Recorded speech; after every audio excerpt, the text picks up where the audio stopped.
Et elle aussi fait carrière internationale. Ah oui, très talentueuse. Ah oui, elle tourne beaucoup à l'étranger.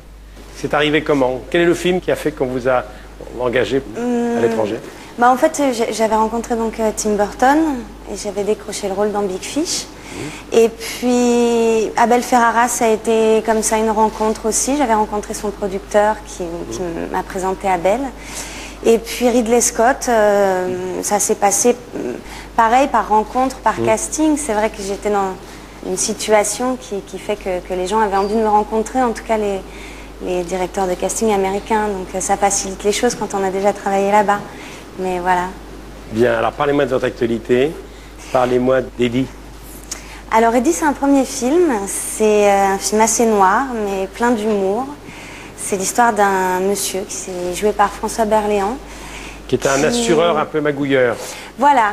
C'est Et un jour, il ne sait juste plus pourquoi il vit. Donc il se pose la question et puis il décide de mettre un terme à sa vie.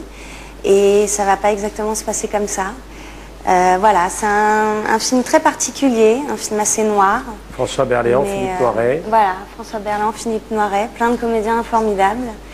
Et moi, voilà, j'ai une participation dans ce film. Et c'est un film que j'aime énormément. On voit la bande-annonce. Eddie. Comme je suis un personnage médiocre, peu doué dans les études, je fais de multiples petits boulots avant de devenir agent d'assurance. Après m'être fait licencier à cause de quelques emprunts douteux, je décide grâce à la rencontre d'un certain Louis de me mettre à mon compte. En 79, j'exécute mon premier vrai contrat et ma carrière prend un véritable essor. À ce jour, je totalise 7 affaires sans aucune anicroche. Spécialiste de l'accident de voiture et de chute dans l'escalier, je suis maintenant usé, acariâtre et dépressif. Célibataire, sans enfant, je ne supporte plus de voir ma tête le matin dans le miroir, je suis...